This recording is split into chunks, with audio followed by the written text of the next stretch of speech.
I was a good way through making a video on the 20 worst movies of the 2020s so far, and it got me thinking, there's not much sport going after these corporate slop movies. Like, oh, the Minecraft movie was really bad. Fountain of Youth feels like it was made by AI. The FNAF movie didn't change my perspective on cinema.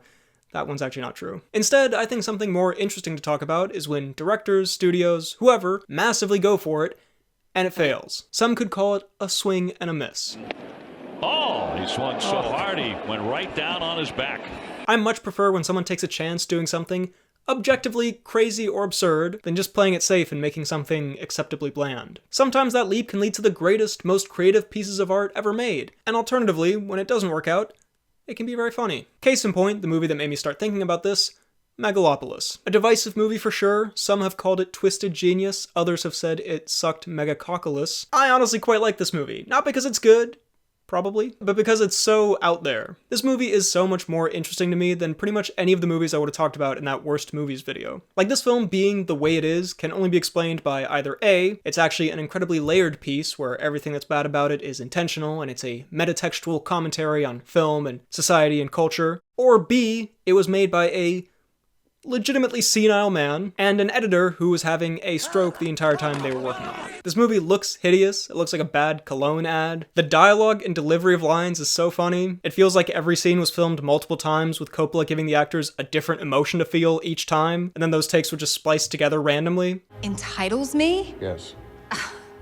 Entitles me? Yes. Entitles me? Yes. Its political commentary is so on the nose, and its plot is so dumb and genuinely nonsensical, but it might be a masterpiece. Here's where I struggle with this. Francis Ford Coppola has made some of the greatest films of all time. You can't do that by accident, making multiple all-timers. To get this many core principles of filmmaking wrong, I just have a hard time believing it wasn't intentional on some level. Like, I struggle to believe he actually thinks this movie makes sense, or that scenes like this are unironically good. Then again, maybe he just has lost his marbles. Who knows? Regardless, I kind of love that this movie exists. It was one of the most engaging cinema experiences I had in 2024. It was very funny, very confusing, and at times, genuinely kind of artistic. That bit where he starts tweaking at that party or whatever, that went kind of hard. Anyway, Megalopolis is a prime example of the swing and a miss premise I'm talking about here. Speaking of movies that came out last year, I would put Joker 2 in this category, though I enjoyed it far less than I enjoyed Megalopolis, and I think it's because it didn't swing hard enough. You can see the starts of something weird and creative with these occasional musical numbers. But they pulled back, they blinked at the last minute, and made most of it a boring-ass courtroom movie. You can't just have Joaquin Phoenix being sad in prison for the whole movie, and once in a while he half-heartedly sings a couple of notes of a song. You need him to go full High School Musical, man. I remember when I was learning to swim.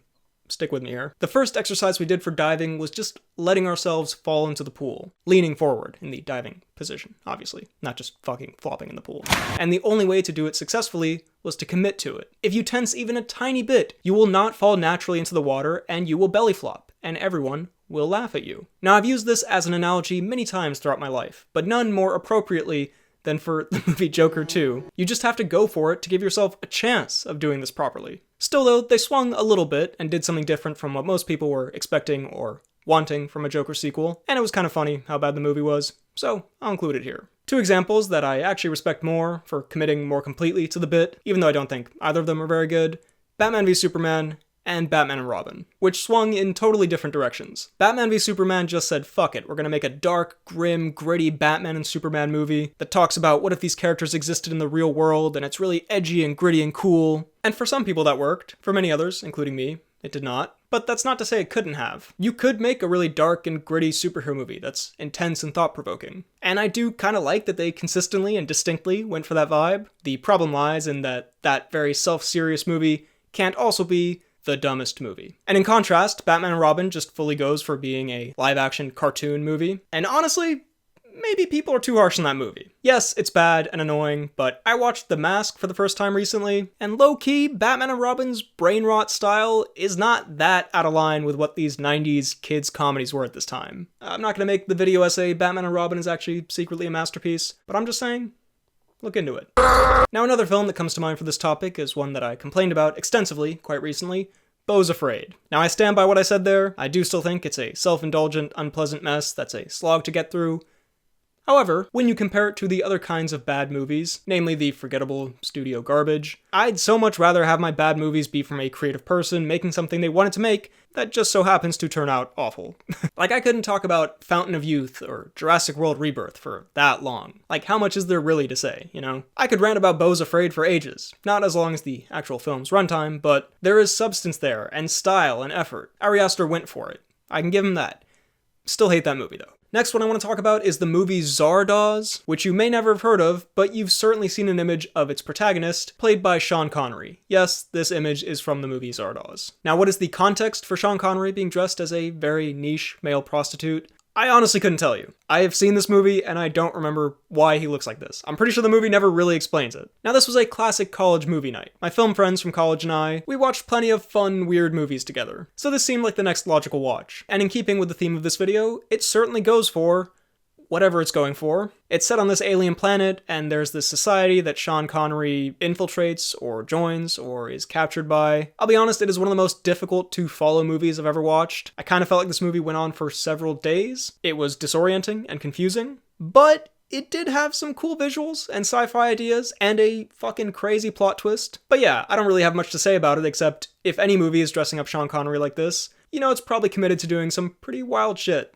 Another sci-fi film that comes to mind would be Valerian and the City of a Thousand Planets, the Luc Besson epic action space movie with two extremely 2010s actors who also look remarkably similar to one another. Is that just me? I saw this in the cinema, and yeah, its characters are dull, and its plot is a bit all over the place, but it does take the time to try to build up a world with creatures and technology that I thought was kind of interesting. It's not an underrated gem or anything, but it tried a bit more than you'd maybe expect from a film like this, and it probably doesn't deserve to be banished to the depths of film irrelevance, as it seemingly has. And on a similar note, I low-key kind of like that Don't Worry Darling movie that came out a few years ago. Spoilers for that movie real quick. Now this isn't a huge swing of a movie, but it does take some risks, like casting beloved sexy pop star Harry Styles in the role of a creepy incel Discord user, and going for a bit of a Twilight Zone style twist. And it's original, it's an original movie, but it does have its moments that aren't so great, and so in its earnest attempts to make something creepy, there are problems when that doesn't work. There's a part where Florence Pugh and Harry Styles are hooking up, and then Chris Pine is watching them, seemingly from a cuck chair position, which is meant to be startling, but is more funny than anything else. And also Harry Styles is not as good an actor as everyone around him, which becomes very apparent when he has to have some big acting moments. And also when he appears in Nerd Face, that's kind of goofy. But hey, this movie gets shit on more than I feel like it deserves. It does something slightly more out there than I at least thought it would going in, and I like that. Moving on to a movie I can't defend as much, A Million Ways to Die in the West. Seth MacFarlane's brand of comedy is kind of the definition of hit or miss, and A Million Ways to Die in the West is, unfortunately, his biggest miss. Far bigger than the cinema that is the movie Ted 2. I do like how everyone talks about how much they miss big mainstream comedies being in the cinema, which I do agree with to some extent. There is something magical about seeing a really funny movie with a crowd of people, but I feel like we're also forgetting how bad a lot of them were in the 2010s. Like, that's the reason they stopped making them. The 2013 to 2015 comedy movie landscape was pretty rough. And A Million Ways is a prime example of this. It goes big, it's got a great cast, it's got a decent budget, it's a western with costumes and sets, there are big extended gags like a bunch of sheep pissing in Seth MacFarlane's mouth or something, I don't really remember. And yeah, just none of it really worked. I don't think I got a single real laugh out of this whole movie. And I watched it when I was 13, which is prime Seth MacFarlane consuming age. Now, one movie I will defend though, one that's only in this video because of how it was received by the public, / at the box office, Better Man. In terms of the actual quality of the film, Better Man is a perfect example of taking a risk and it actually paying off. You make a movie about Robbie Williams, I'm not British,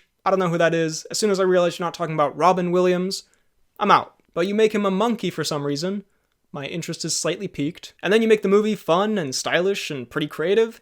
Hey, you got me. This movie, honestly, was a pretty great time. Now, where the miss comes in is the marketing and the reception. And this is a great example of why taking big swings at things in the internet age is scary. If you make something that's weird and unusual and people don't immediately vibe with it, it takes 10 seconds for a million people to put a bruh sound effect or a get out sound effect over your project, and immediately everyone will point and laugh and pile onto the bandwagon. And that's what happened with this movie. And I was part of the problem, because I thought those memes were honestly pretty funny. For the next 2 hours?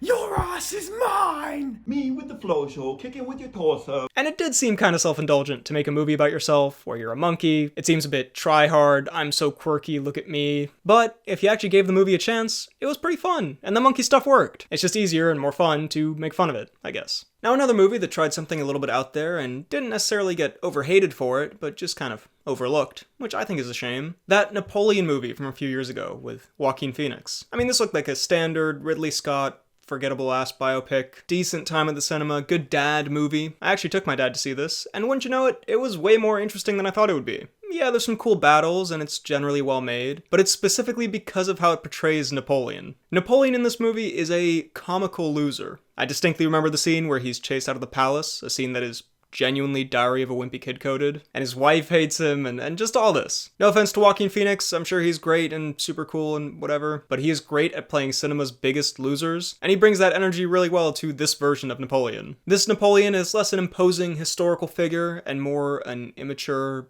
horny dipshit, which I thought was pretty funny. Is it accurate? I don't know. I don't really care. I know Ridley Scott definitely doesn't care. I just found it to be much more entertaining than I was expecting it to be. So shout out for trying something a bit goofy, even if it didn't work for some people. Also, in case you weren't convinced that this movie's supposed to be a comedy, there's a transition between scenes at one point that is just perfect.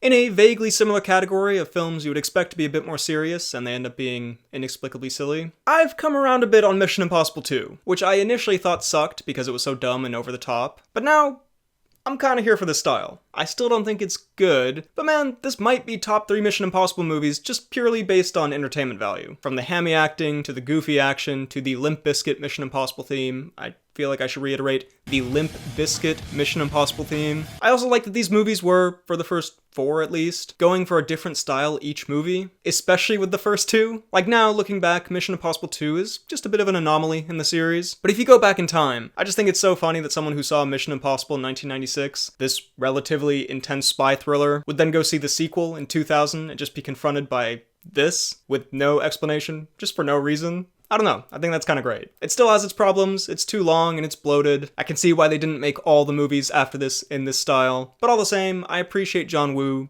goofing it up a bit for this movie. And finally, the last film I want to talk about, the other movie along with Megalopolis I thought of immediately when considering this topic, Babylon. This is about as classic a swing and a miss as you can have. Big production, 3-hour-long epic, huge stars, crazy drug use and nudity and elephant shit, and no one saw it. And half the people who did see it didn't like it. This is another movie that's a prime candidate for a deep dive reevaluation, because from memory, there is stuff in here that is excellent, as you'd expect from Damien Chazelle. But then its big swingness is almost the problem here. It's trying to do too much. It gets bogged down in its runtime and its slightly masturbatory message about filmmaking, and so it goes from being this triumphant odyssey of a film to being a bit of a mess.